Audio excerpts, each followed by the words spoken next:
অভয়ার বিচার চেয়ে গর্জে উঠেছে Bangla. Fair and bright night and day cream ত্বক থাকবে ব্রাইট সারাদিন, পলিউশন ফ্রি, ঠিক যেন রাতের ফোঁটা সাদা ফুল। সারাদিন হ্যাপি ব্রাইট স্কিন। অন্যদিকে আন্দোলনকারীদের যোগ্যতা নিয়ে প্রশ্ন চন্দ্রিমা ভট্টাচার্যের। 2026 পর্যন্ত আন্দোলনকে এগিয়ে নিয়ে যাওয়ার মতো যোগ্যতাই নেই কারুর, মন্তব্য স্বাস্থ্য প্রতিমন্ত্রীর।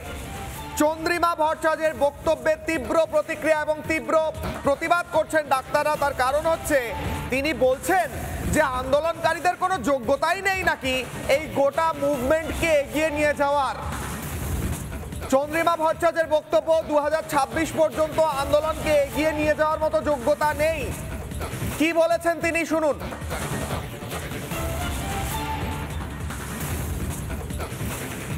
অব্দি যেতে গিয়ে পায়ে যা দরকার হয় লাগালাগি আর কি, অর্থাৎ রাস্তায় হাঁটার যে ব্যথা পেতে হয়, সেটা ব্যথাটা পাওয়ার মতন সাহসও নেই, যোগ্যতাও নেই, অভ্যাসও নেই। দেখলেন না কিরকম জল কামানের বিরুদ্ধে দাঁড়িয়ে থাকতে পারলো না, দৌড়ে দৌড়ে দৌড়ে দৌড়ে পালিয়ে গেল। যখন টিয়ার গ্যাস ছুড়লো, চোখের জল, তখন আমাদের মেয়েটির জন্য বইবার ব্যবস্থা সেটাও করতে পারলো না। নানান মিছিল। এই রাজ্যে গণতন্ত্র আছে বলেই সব পেশার সব রকমের মানুষ মিছিল করতে পারছে।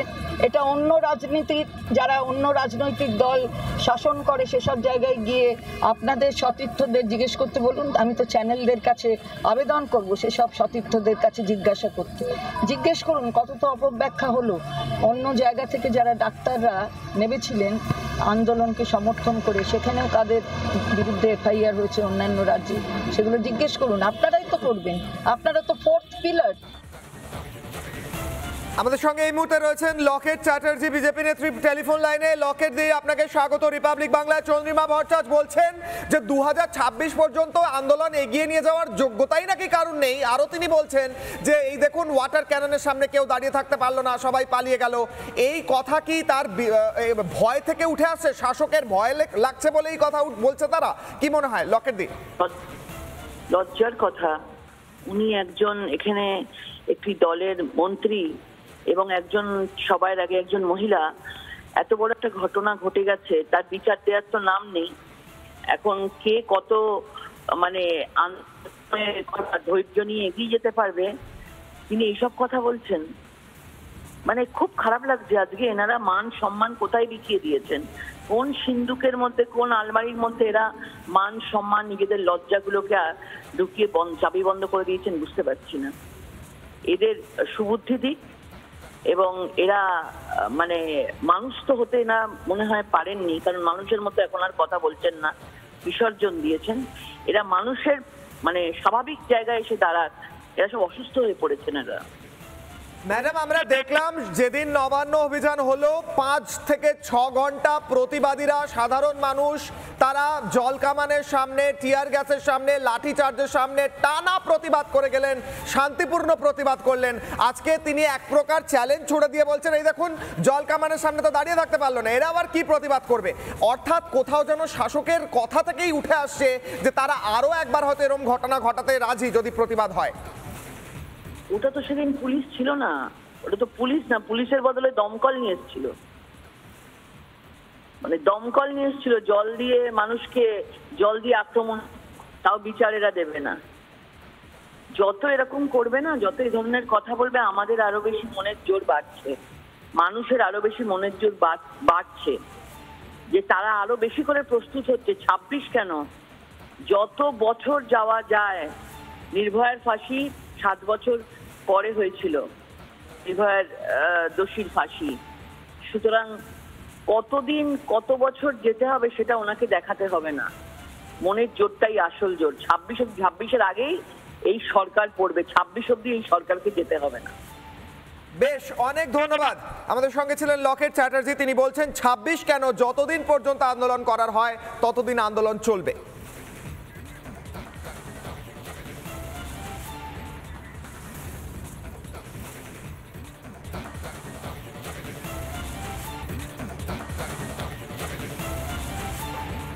বিগ ব্রেকিং, চিকিৎসকদের হুমকি তৃণমূল বিধায়কের। যারা কর্মবিরতি করছেন তারা বেতন ফেরত দেবেন তো?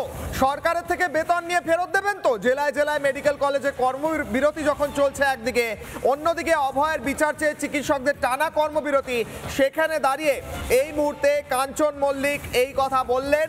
কি বললেন তিনি, শুনুন। সরকারি দুর্গাপুজোর অনুদান নেবেন না বলেছেন, সেটা তাদের ব্যক্তিগত মতামত, ব্যক্তিগত সিদ্ধান্ত।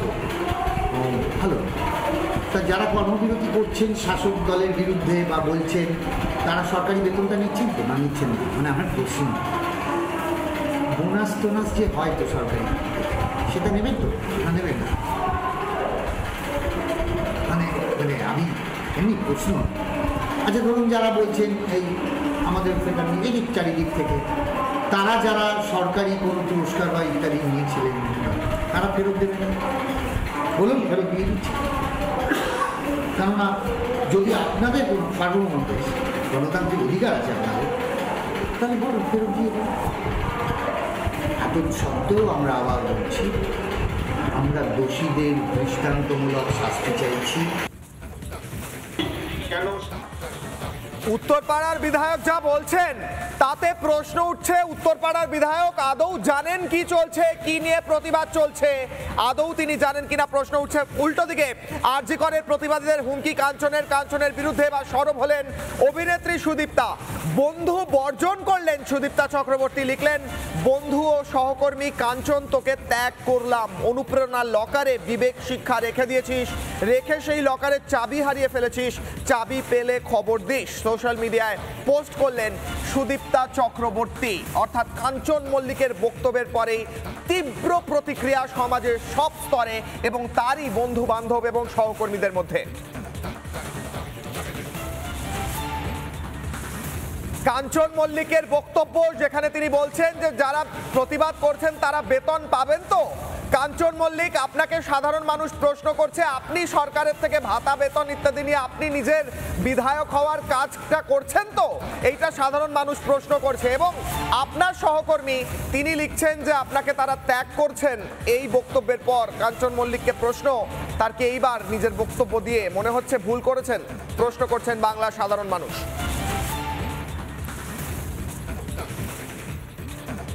আরজি করের প্রতিবাদীদের হুমকি কাঞ্চনের, বলছেন যে যারা প্রতিবাদ করছেন তারা বেতন পাবেন তো, বেতন নেবেন তো?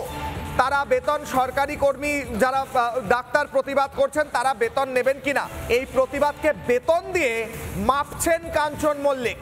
একদিকে দাঁড়িপাল্লায় প্রতিবাদ রাখছেন, আরেকদিকে দাঁড়িপাল্লায় তিনি রাখছেন এই বেতন তারা পায়, সেই বেতন। কি বলেছেন কাঞ্চন মল্লিক, আরো একবার শুনুন।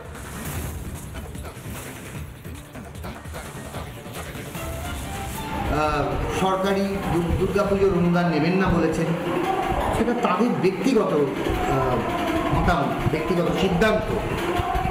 ভালো, তা যারা কর্মবিরতি করছেন শাসক দলের বিরুদ্ধে বা বলছেন, তারা সরকারি বেতনটা নিচ্ছেন তো না নিচ্ছেন না? মানে আমার প্রশ্ন, বোনাস টোনাস যে হয় তো সরকারি, সেটা নেবেন তো না নেবেন না? মানে মানে আমি এমনি প্রশ্ন। আচ্ছা ধরুন যারা বলছেন এই আমাদের এই চারিদিক থেকে, তারা যারা সরকারি কোনো পুরস্কার বা ইত্যাদি নিয়েছিলেন, তারা ফেরত দেবেন না? বলুন ফেরত দিয়ে দিচ্ছি। কেননা যদি আপনাদের কোনো সার্বভৌমত্ব, গণতান্ত্রিক অধিকার আছে আপনাদের, তাহলে বলুন ফেরত দিয়ে দেবেন। এত সত্ত্বেও আমরা আবার বলছি, আমরা দোষীদের দৃষ্টান্তমূলক শাস্তি চাইছি। হুমকি, অন্যদিকে কুকথা, একদিকে হুমকি, অন্যদিকে কুরুচিকর মন্তব্য। অভয়কাণ্ডের বিচার চেয়ে যখন প্রতিবাদ চলছে, গণ আন্দোলনের ভয় পাচ্ছে তৃণমূল। বিরোধীদের হুঁশিয়ারি শাসক নেতার, কুরুচিকর মন্তব্য তৃণমূল নেতা অতীশ সরকারের। মহিলাদের নিয়ে কথা বললেন তৃণমূল নেতা।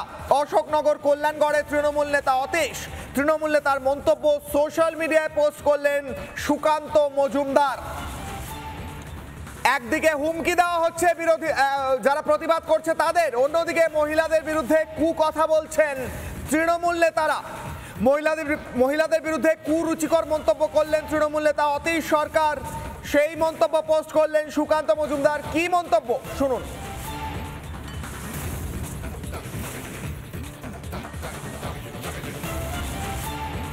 বন্দ্যোপাধ্যায়কে ফেসবুকে আপনি ব্যক্তি কুৎসা করছেন, যে মমতা বন্দ্যোপাধ্যায়কে চরিত্র নিয়ে গালাগালি করছেন, আপনার বাড়ির দরজায় গিয়ে আপনার মা বোনকে বিকৃত ছবি করে আপনার বাড়ির দেওয়ালে টানিয়ে দিয়ে আসবো। শুনে রাখবেন, আজকে দাঁড়িয়ে বলে গেলাম, সাবধান হয়ে যান। রাজপথে তৃণমূল কংগ্রেস ধৈর্য নিয়ে বসে আছে। আমরা যদি একটু পাড়ায় পাড়ায় সন্ধ্যে সকালবেলা একটু ফোঁস করি, পারবেন তো বাড়ি থেকে বেরাতে? মমতা বন্দ্যোপাধ্যায় বলেছিলেন ফোঁস করার কথা, তৃণমূল নেতা ফোঁস করে উঠলেন। কুরুচিকর কুকথা এমন মন্তব্য করছেন যা শোনাতেও লজ্জা লাগে। তৃণমূল নেতার মন্তব্য, অতীশ সরকারের মন্তব্য পোস্ট করলেন সুকান্ত মজুমদার। একদিকে হুমকি, অন্যদিকে কুরুচিকর মন্তব্য। এই বক্তব্য শোনানোর পর কি সাফাই দিলেন, আবার সাফাইও দিয়েছেন, নিজের পিঠটাও তো বাঁচাতে হবে। কি বলেছেন শুনুন।